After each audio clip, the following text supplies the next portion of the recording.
తాము ఏ పార్టీకి ఏ team B team కాదన్నారు సీఎం కేసీఆర్. కాంగ్రెస్ బీజేపీతో దేశానికి ఒరిగిందేం లేదన్నారు. దేశం బాగు కోసం ప్రస్తుతం మరో స్వాతంత్ర్య పోరాటం చేయాల్సిన సమయం వచ్చిందన్నారు. మోదీ చెప్పిన మేక్ ఇన్ ఇండియా ఏమైందని ప్రశ్నించారు. 2 రోజుల టూర్లో భాగంగా మహారాష్ట్రలో పర్యటించారు కేసీఆర్.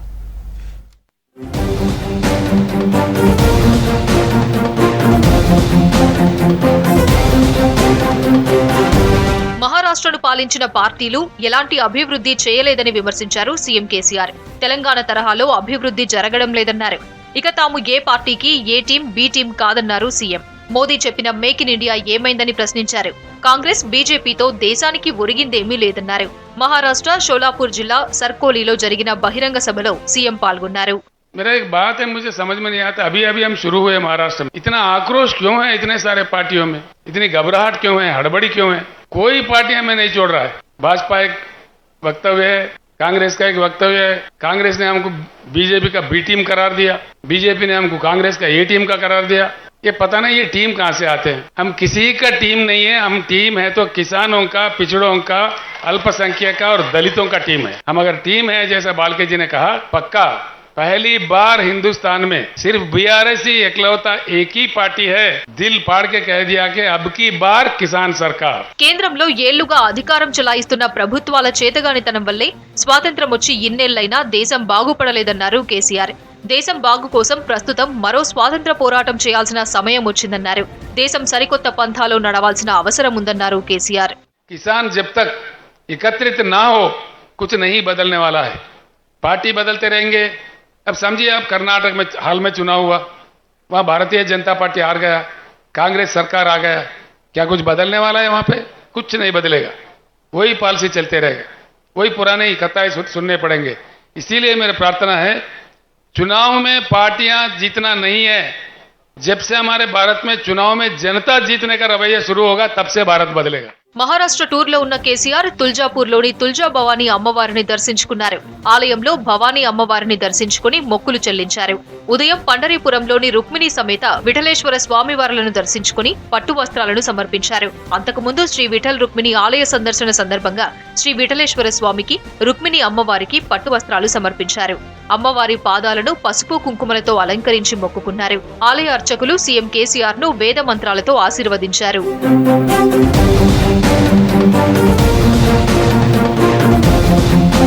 మహారాష్ట్ర పర్యటన కోసం దాదాపు 600 కార్లు, 2 బస్సుల్లో మంత్రులు, ఎమ్మెల్యే, ఎమ్మెల్సీలతో కలిసి వెళ్లారు సీఎం కేసీఆర్. 2 రోజుల పాటు అక్కడే ఉన్నారు. ఇవాళ ఆలయాల దర్శనం, బహిరంగ సభ తర్వాత హైదరాబాద్కు బయలుదేరారు.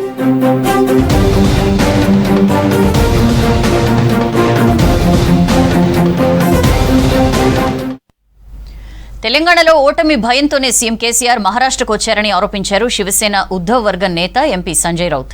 సీఎం కేసీఆర్ ఇలానే చేస్తే తెలంగాణలో అధికారం కోల్పోవడం ఖాయమన్నారు. కేసీఆర్ తమకు మంచి మిత్రుడన్న సంజయ్ రౌత్ తెలంగాణలో బీఆర్ఎస్ కాంగ్రెస్ మధ్య పోరుందన్నారు. బీఆర్ఎస్ బీజేపీకి బీ టీం అని కామెంట్ చేశారు. సీఎం కేసీఆర్ పండరీపూర్కు బల ప్రదర్శన కోసం వచ్చినట్లుగా ఉందన్నారు సంజయ్ రౌత్. केसीआर जी है ऐसे ही नौटंकी करते रहे तो तेलंगाना में हार जाएंगे और वो हार के डर से वो महाराष्ट्र में घुस रहे हैं. यहाँ बहुत बड़ा काफिला लेकर महाराष्ट्र में केसीआर साहब घुस गए. बड़े बड़े टेंट लगाए 5 स्टार, लेकिन वहाँ दिल्ली में उनकी पार्टी पूरी तरह से टूट गई. 12 या 13 एक्स मिनिस्टर्स उनके, एक्स एमपी कांग्रेस में चले गए. ये लड़ाई कांग्रेस और केसीआर की है, लेकिन फिर भी हमारे ये कहना है कि हम दोनों में बैठकर कुछ बातचीत हम करेंगे. लेकिन तेलंगाना में इस प्रकार से राजनीति हो रही है और उसका बदला आप महाराष्ट्र में लेने जा रहे हो, तो मैं कहूँगा आप बीजेपी के लिए काम करें. आप बीजेपी की बी टीम, और उसका खामियाजा आपको तेलंगाना में भुगतना पड़ेगा. मैं आपको बोल रहा हूँ, महाराष्ट्र में कोई परिणाम नहीं होगा. यहाँ महाविकास आघाड़ी मजबूत है, मजबूत रहेगी. 4 या 5 साल पहले हैदराबाद से ही एमआईएम के ओबीसी यहाँ आए थे. अब उसी हैदराबाद से भारतीय जनता पार्टी ने केसीआर साहब को भेजा है. ऐसा लगता है केसीआर साहब एक लड़ने वाले नेता है, उनकी इमेज लड़ने वाले नेता की है. आप ऐसे बीजेपी को सरेंडर क्यों हो रहे हो भाई? हमको कोई फ़र्क नहीं पड़ता महाराष्ट्र. और आप विट्ठल भक्त कब से हो गए? आप मंदिर में आ रहे हैं ना पंढरपुर में. इतने साल से आप राजनीति में हो, 2 टर्म आप तेलंगाना के मुख्यमंत्री हो, आप केंद्र में मंत्री रहे हो, आप आंध्र के मंत्री रहे हो, आप बहुत बड़े नेता हो, आप लोकप्रिय नेता हो, लेकिन इतने सालों में आपको ये नहीं लगे पंढरपुर जाकर विठोबा का दर्शन करना चाहिए। अचानक से आपको क्या हमारे भगवान ने इतना बड़ा काफिला लेकर बुलाया है क्या कि शक्ति प्रदर्शन करो पंढरपुर में आकर? महाराष्ट्र में कुछ लोगों को आपने पकड़ा है, पैसे की ताकत से खरीदा है, पब्लिसिटी के लिए बहुत करोड़ों रुपया खर्चा हो रहा है, लेकिन कोई फर्क नहीं पड़ेगा।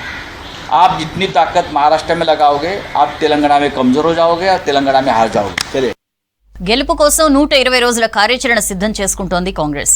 గెలుపే లక్ష్యంగా ఢిల్లీలో జరిగిన స్ట్రాటజీ మీటింగ్లో పలు కీలక నిర్ణయాలు తీసుకున్నారు. ధరణిపై కమిటీ వేయాలని నేతలకు రాహుల్ సూచించినట్లు తెలుస్తోంది.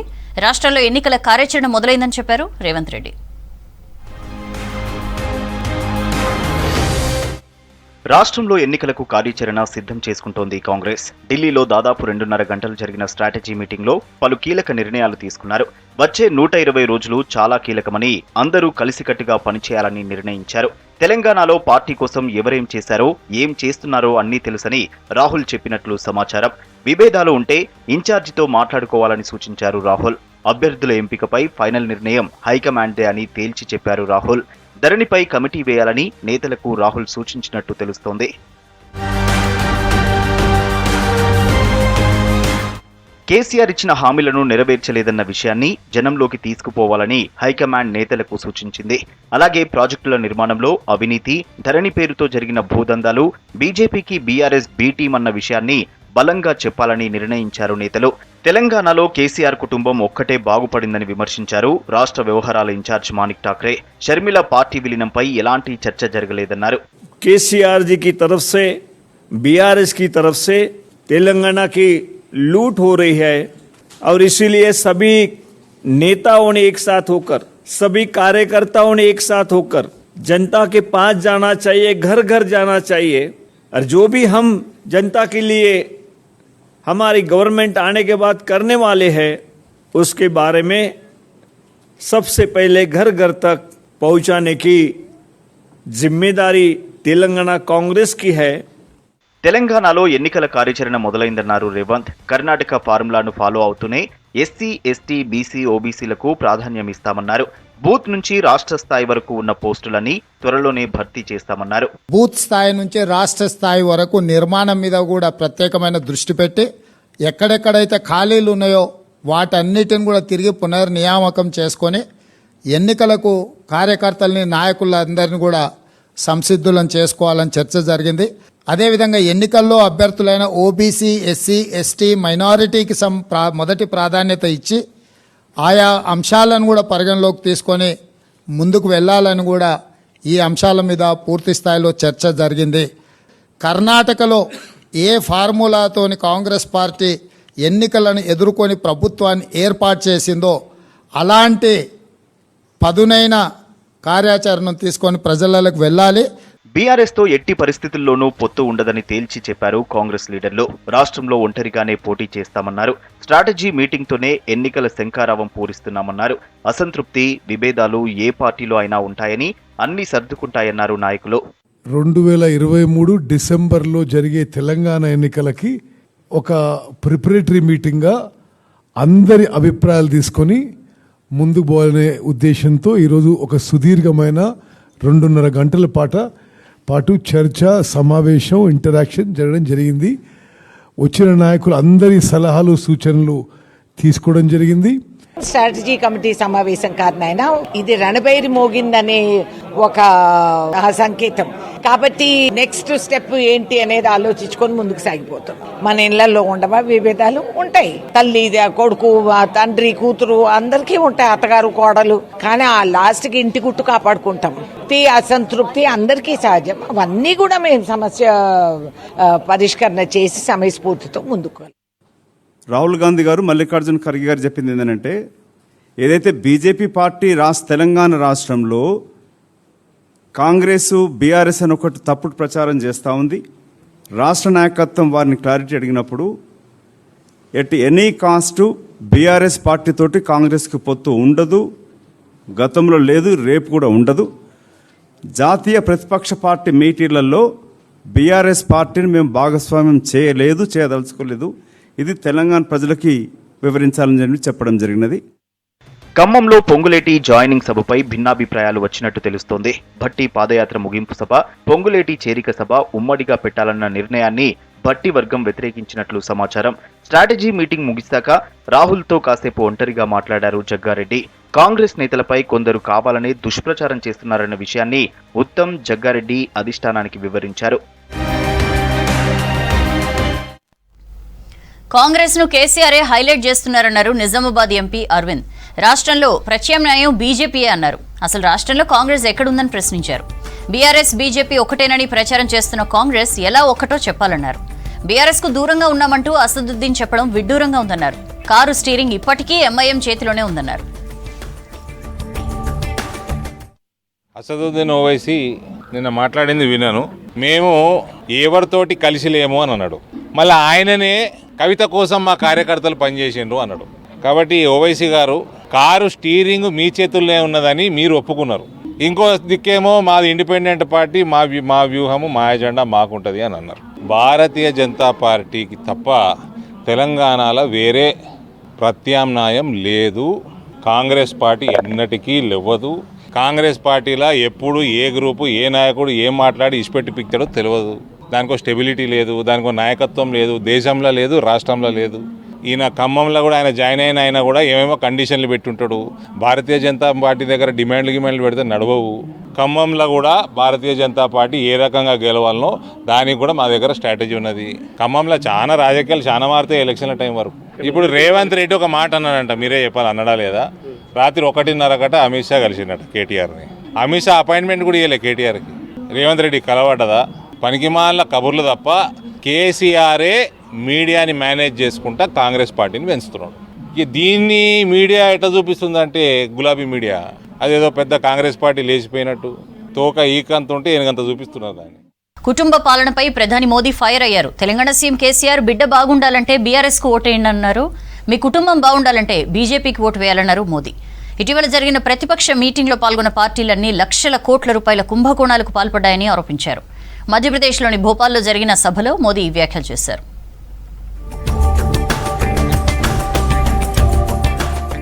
బీఆర్ఎస్ అధినేత కేసీఆర్ పై కీలక కామెంట్లు చేశారు ప్రధాని మోడీ. మధ్యప్రదేశ్ భోపాల్లో జరిగిన సభలో కేసీఆర్ కుటుంబ పాలనపై ఫైర్ అయ్యారు. మీకు తెలంగాణ సీఎం చంద్రశేఖరరావు బిడ్డ బాగుపడాలనుంటే బీఆర్ఎస్ కు ఓటేయాలన్నారు ప్రధాని మోడీ. మీకు మీ బిడ్డలు, మనుమళ్ళు, మనవరాళ్లు బాగుపడాలని ఉంటే మాత్రం బీజేపీకి ఓటేయాలన్నారు మోదీ. కుటుంబ రాజకీయాలపై మాట్లాడుతూ కేసీఆర్ విషయాన్ని ప్రస్తావించారు మోదీ. आपको के चंद्रशेखर राव की बेटी का भला करना हो तो आप बीआरएस को वोट दीजिए, लेकिन मेरी बात ध्यान से सुनिएगा। अगर आपको अपने पोते का, अपनी पोती का, अगर आपको अपने परिवार के बच्चों का भला करना है तो आप वोट भाजपा को दीजिए। విపక్షాలకు ఓటేస్తే కుటుంబ పాలన వస్తుందన్నారు ప్రధాని మోడీ. కాంగ్రెస్ కు ఓటేస్తే గాంధీ కుటుంబమే బాగుపడుతుందన్నారు. ఎస్పీకి ఓటేస్తే ములాయం కుటుంబం, ఆర్జేడీకి ఓటేస్తే లాలూ కుటుంబం మాత్రమే బాగుపడతాయన్నారు. ఈ రోజుల్లో గ్యారంటీ అనే పదాన్ని ప్రతిపక్ష పార్టీలు బాగా ప్రచారం చేస్తున్నాయన్నారు. ప్రతిపక్షాల ప్రచారం చేసే గ్యారంటీ అంటే అవినీతి గురించేనన్నారు. ఈ మధ్య ఆల్ పార్టీ మీట్ పేరుతో విపక్షాలు ఫోటోషూట్ నిర్వహించాయన్నారు మోడీ. हर घोटालेबाज पर कार्रवाई की गारंटी, हर चोर लुटेरे पर कार्रवाई की गारंटी। आपको मुलायम सिंह जी के बेटे का भला करना है तो फिर समाजवादी पार्टी को वोट दीजिए। अगर आप लालू परिवार के बेटे बेटियों को उनका भला करना चाहते हो तो आरजेडी को वोट दीजिए। जिसने देश को लूटा है उसका हिसाब तो हो करके रहेगा। దేశంలో విద్యా సంస్థలకు యూనిఫామ్, సివిల్ కోడ్ అవసరమన్నారు ప్రధాని మోడీ. ఒకే కుటుంబంలోని వేరువేరు సభ్యులకు వేరువేరు నిబంధనలు ఉండడం కరెక్ట్ కాదన్నారు. అటు త్రిపుల్ తలాక్ ఇస్లాం నుంచి విడదీయరానిదే అయితే ఖతార్, జోర్దాన్, ఈజిప్ట్, ఇండోనేషియా లాంటి ముస్లిం మెజారిటీ దేశాల్లో ఎందుకు పాటించడం లేదని ప్రశ్నించారు. పాకిస్తాన్, బంగ్లాదేశ్, సిరియా దేశాలు ట్రిపుల్ తలాక్ నిబంధనలు పాటించడం లేదని చెప్పారు. 3 तलाक से जो नुकसान होता है ना, वो सिर्फ बेटियों को होता है ऐसा नहीं है.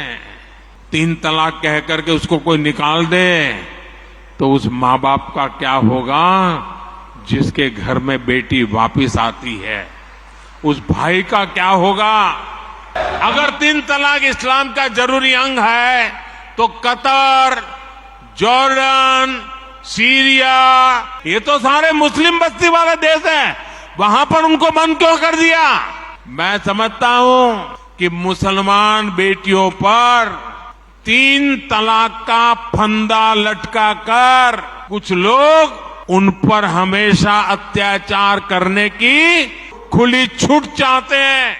మధ్యప్రదేశ్లో ప్రధాని మోడీ పర్యటించారు. భోపాల్లోని రాణి కమలాపతి రైల్వే స్టేషన్లో 5 Vande Bharat super fast express రైళ్లను ప్రారంభించారు. కార్యక్రమంలో రైల్వే శాఖ మంత్రి అశ్విని వైష్ణవ్, మధ్యప్రదేశ్ సీఎం శివరాజ్ సింగ్ చౌహాన్ పాల్గొన్నారు. అంతకుముందు భోపాల్ రాణి కమలాపతి రైల్వే స్టేషన్లో ప్రధాని మోడీకి మధ్యప్రదేశ్ సీఎం శివరాజ్ సింగ్ చౌహాన్, కేంద్ర మంత్రి జ్యోతిరాదిత్య సింధియా, ఇతర ముఖ్య నేతలు ఘన స్వాగతం పలికారు. తర్వాత వందే భారత్ ట్రైన్లను పరిశీలించారు మోడీ. అందులో ఉన్న విద్యార్థులతో ప్రత్యేకంగా మాట్లాడారు. మధ్యప్రదేశ్లోని భోపాల్లో మేరా బూత్ సబ్సే మజ్బూత్ సభలో పాల్గొన్నారు మోడీ. వచ్చే ఎన్నికల్లో గెలిపే లక్ష్యంగా కార్యకర్తలు గ్రౌండ్ లెవెల్లో పనిచేయాలన్నారు. ప్రతిపక్షాల వైఫల్యాలను ప్రజల్లోకి తీసుకువెళ్లాలని సూచించారు. దేశవ్యాప్తంగా అన్ని రాష్ట్రాల్లో రుతుపవనాలు విస్తరిస్తున్నాయి. ఇప్పటి వరకు 80% రుతుపవనాలు విస్తరించాయని వాతావరణ శాఖ తెలిపింది. రుతుపవనాల ప్రభావంతో పలు రాష్ట్రాల్లో భారీ వర్షాలు పడే ఛాన్స్ ఉన్నట్లు ప్రకటించింది. ఇప్పటికే దేశంలోని కొన్ని ప్రాంతాలకు ఎల్లో అలర్ట్ ఇచ్చింది వాతావరణ శాఖ.